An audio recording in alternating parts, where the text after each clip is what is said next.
Hello students, आज हम पढ़ेंगे पिट्यूटरी ग्लैंड। जैसा कि हम जानते हैं कि पिट्यूटरी ग्लैंड हमारे शरीर की सबसे छोटी अंतःस्रावी ग्रंथि होती है। इसकी लोकेशन हमारे ब्रेन में होती है।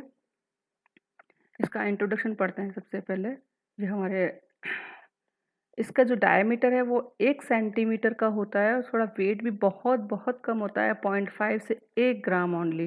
ब्रेन के अंदर एक बोनी कैविटी होती है जिसको हम सेला टर्सिका बोलते हैं, उसके अंदर यह अवस्थित होती है।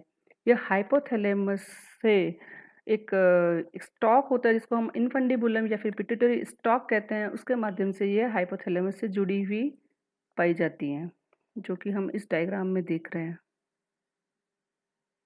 ये जो है ये पिट्यूटरी स्टॉक है और ये ऊपर ये हाइपोथैलेमस का हिस्सा है और नीचे जो ये पार्ट है ये पिट्यूटरी ग्लैंड है। पिट्यूटरी ग्लैंड के मेजर तो दो ही पार्ट होते हैं।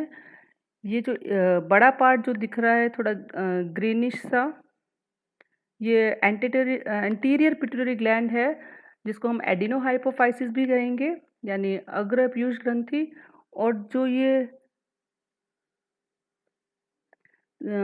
पीले कलर का जो दूसरा पार्ट है, थोड़ा सा पीच कलर का, इसको हम पोस्टीरियर पिट्यूटरी ग्लैंड या फिर न्यूरोहाइपोफाइसिस कहेंगे। यानी हम अग्र पीयूष ग्रंथि को तो हम एडिनोहाइपोफाइसिस कहते हैं और पश्च पीयूष ग्रंथि को हम न्यूरोहाइपोफाइसिस कहते हैं। इन दोनों के बीच में एक पार्ट्स इंटरमीडिया नामक एक पार्ट होता है जो कि मनुष्य में तो एब्सेंट होता है, लेकिन कुछ जो लोअर एनिमल्स हैं उनमें ये फंक्शनल भी होता है और थोड़ा लार्ज भी होता है। नेक्स्ट अपन पिट्यूटरी ग्लैंड का ओरिजिन पढ़ेंगे।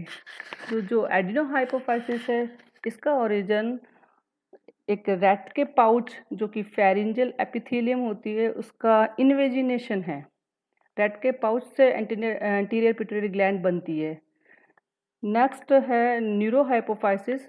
न्यूरोहाइपोफाइसिस भी हाइपोथैलेमस के एक नर्वस टिश्यू के आउटग्रोथ से ओरिजिनेट होती है। अब हम बात करते हैं पिट्यूटरी ग्लैंड से निकलने वाले हार्मोन्स की। एंटीरियर पिट्यूटरी ग्लैंड्स यानी एडिनोहाइपोफाइसिस से बहुत ज़्यादा इम्पोर्टेंट 6 हार्मोन निकलते हैं। ये 6 ही पेप्टाइड हार्मोन है। पेप्टाइड इन द सेंस कि ये केमिकली अमाइनो एसिड के बने हुए होंगे। पेप्टाइड मीन्स जैसे पॉलीपेप्टाइड, प्रोटीन की बड़ी चेन को पॉलीपेप्टाइड कहते हैं, तो बस उसी से रिलेटेड टर्म है। और 2 पेप्टाइड हार्मोन न्यूरोहाइपोफाइसिस भी सिक्रीट करती है। फर्स्ट हम लेते हैं एडिनोहाइपोफाइसिस यानी एंटीरियर पिट्यूटरी ग्लैंड से निकलने वाले हार्मोन्स। वन बाय वन हम इसको पढ़ेंगे। ये 6 जो हार्मोन हैं ये हमारे बॉडी के मेटाबॉलिक फंक्शन को कंट्रोल करते हैं। इनका बहुत ही ज़्यादा मेजर रोल है हमारे बॉडी के लिए। तो फर्स्ट हार्मोन है ग्रोथ हार्मोन। ग्रोथ हार्मोन हमारी बॉडी में bones and muscle development, connective tissue की ग्रोथ एंड सेल डिवीजन को प्रमोट करता है और ऊतक क्षय को कम करता है। दूसरा हार्मोन है एड्रिनोकॉर्टिकोट्रोपिक हार्मोन। एड्रिनोकॉर्टिकोट्रोपिक हार्मोन का सिक्रेशन कॉर्टिकोट्रोपिन रिलीजिंग हार्मोन यानी CRH से प्रेरित होता है।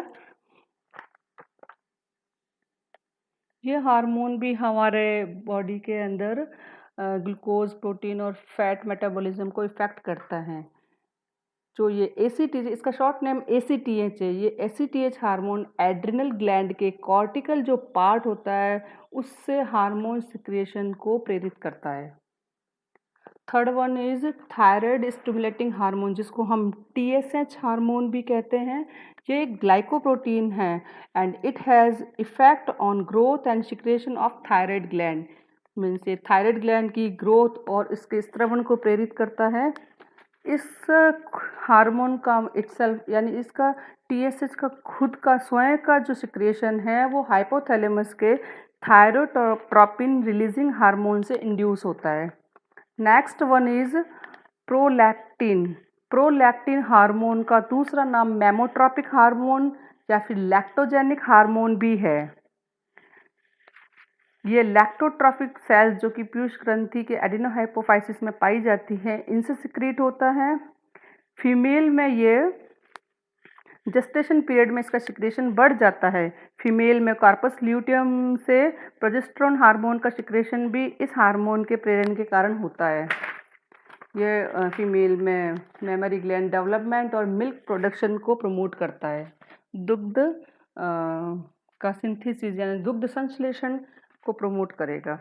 दुग्ध निष्कासन को प्रमोट करता है ऑक्सीटोसिन। ये दोनों में मेजर डिफरेंस है। Fifth one is gonadotropic hormones. Male and female में क्रमशः टेस्टिस एंड ओवरीज को उत्तेजित करते हैं ये हार्मोन। जेनाइटल ऑर्गन की मैच्योरिटी एंड फंक्शनैलिटी यानी क्रियाशीलता के लिए ये हार्मोन्स रेस्पॉन्सिबल हैं। ये दो टाइप्स के होते हैं। First is follicle stimulating hormone. Male में ये सेमिनिफरस ट्यूबल्स की ग्रोथ को बढ़ाते हैं और स्पर्म फॉर्मेशन को भी प्रमोट करते हैं। फीमेल्स में ओवरियन फॉलिकल्स की growth, maturation and female estrogen के सिक्रेशन को ये हार्मोन जो FSH है ये उत्तेजित करता है। गोनेडोट्रोपिन हार्मोन का जो दूसरी कैटेगरी है वो है ल्यूटिनाइजिंग हार्मोन। फीमेल में ये वाला हार्मोन ग्राफिन फॉलिकल के मैच्योरेशन, ओवोल्यूशन यानी अंडोत्सर्ग एंड कार्पस ल्यूटियम के डेवलपमेंट को प्रमोट करते हैं। फीमेल में यह कार्पस ल्यूटियम से प्रोजेस्टेरोन के स्त्रवण को भी प्रेरित करता है। मेल्स में यह हार्मोन जो सेमिनिफेरस ट्यूब्यूल्स के बीच बीच में जो लेडिंग सेल्स यानी अंतराली कोशिकाएं या फिर इंटरस्टिशियल सेल्स जो पाई जाती है उनसे एंड्रोजन हार्मोन के सिक्रेशन को भी ये LH हार्मोन या इसका दूसरा नाम ICSH हार्मोन भी है, ये प्रेरित करता है। The last one is melanocyte stimulating hormone. यहाँ पे 6 नंबर लगाना चाहिए था, सॉरी।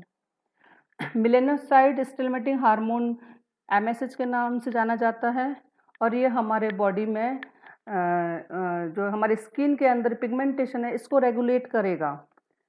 ये पिगमेंटेशन हमारे शरीर में स्किन के अंदर एक स्पेशल टाइप ऑफ सेल्स होती है मेलानोफोर्स, जो कि मेलानिन फॉर्मेशन के लिए रिस्पॉन्सिबल है, उस पर ये वर्क करता है।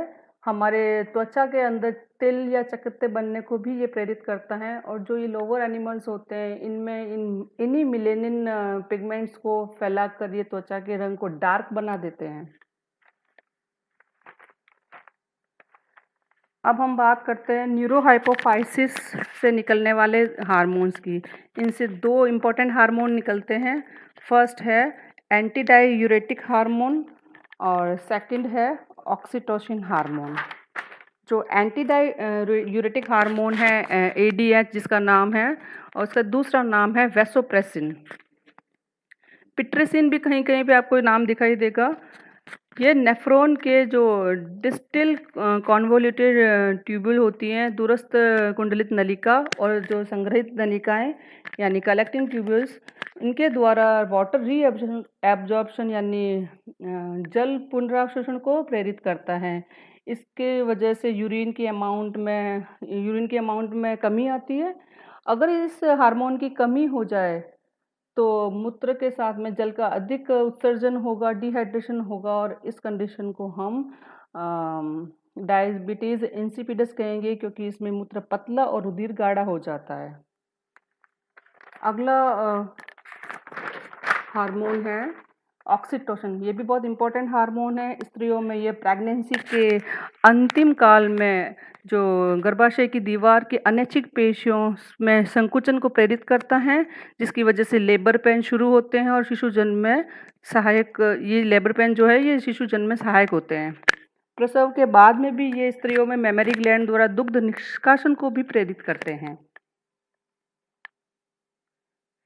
एडिनोहाइपोफाइसिस से निकलने वाले हार्मोन के लिए कौन सी सेल्स उत्तरदायी हैं, कौन इनको सिंथेसाइज करती हैं, उनको हम पढ़ेंगे। ये 5 टाइप की सेल्स होती हैं। फर्स्ट है सोमेटोट्रॉप्स, जो कि ह्यूमन ग्रोथ हार्मोन को सिक्रीट करती है। दूसरा है कॉर्टिकोट्रॉप्स, जो कि ACTH हार्मोन को सिक्रीट करेंगी। थर्ड वन इज थायरोट्रॉप्स, जो कि TSH हार्मोन को सिक्रीट करेंगी। फोर्थ इज गोनेडोट्रॉप्स, जो कि FSH एंड LSH का स्त्रवण करती हैं। और 5वें टाइप की सेल्स हैं लैक्टोट्रॉप्स, जो कि प्रोलैक्टिन हार्मोन का स्त्रवण करती हैं। इसी तरीके से न्यूरोहाइपोफाइसिस से निकलने वाले हार्मोन्स को भी मैग्नोसेलुलर न्यूरॉन्स सिक्रीट करती हैं। ये वाली सेल्स जो हैं ये हाइपोथैलेमस के सुप्रा ऑप्टिक एंड पैरावेंट्रिकुलर न्यूक्लियाई के अंदर लोकेटेड होती हैं। अब हम बात करते हैं कि जो पिट्यूटरी हार्मोन्स हैं इनके अधिक स्त्रवण और न्यून स्त्रवण से कौन-कौन सी डिज़ीज़ हो सकती है। पहली है जिजेंटिज़्म। इसमें अगर बाल्यकाल में ही अगर ग्रोथ हार्मोन का ओवर सिक्रीशन हो जाए तो संबंधित पेशेंट को ये रोग होता है। थोड़ा उसकी एबनॉर्मल ग्रोथ हो जाती है बच्चे की ही, थोड़ा अजीब ढंग से बड़ा-सा दिखाई देता है। दूसरा है पिट्यूटरी डॉर्फिज़्म। इसमें ग्रोथ हार्मोन का लो सिक्रेशन होता है जिसकी वजह से स्टंट ग्रोथ हो जाती है, बच्चा मिड जेट्स की तरह दिखाई देता है, नपुंसक और बांझ होता है। Disease related with pituitary hormone. Next one is ये एक्रोमेगली एक रोग है जो कि ग्रोथ हार्मोन के एडल्ट मतलब वयस्क अवस्था में अधिक सिक्रेशन से होता है। इसमें निचला जो जबड़ा है और चेहरे की जो हड्डियां हैं थोड़ी सी उसमें वृद्धि हो जाती है, हड्डियों की मोटाई में भी वृद्धि हो जाती है। इसी वजह से इसको एक्रोमेगली रोग कहते हैं, यानी हिंदी में इसका नाम है अग्रातिकायता। इसमें व्यक्ति में कुबड़ उत्पन्न हो जाता है जिसे काइफोसिस कहते हैं। और एक लास्ट इम्पोर्टेंट डिजीज़ है जो कि न्यूरोहाइपोफाइसिस के जो एडीएच हार्मोन है उससे रिलेटेड है। इसमें एडीएच हार्मोन की कमी से जैसे कि हमने पहले सुना कि जब भी एडीएच हार्मोन की कमी हो जाएगी तो रक्त डिस्टल कॉन्वोल्यूटेड ट्यूबुल से जो जल का पुनरावशोषण कम होना बंद हो जाएगा या कम हो जाएगा, जिसकी वजह से मूत्र के साथ में जल बहुत ज़्यादा सिक्रीट होगा, डिहाइड्रेशन होगा और व्यक्ति को बार-बार यूरिन आना महसूस होगा।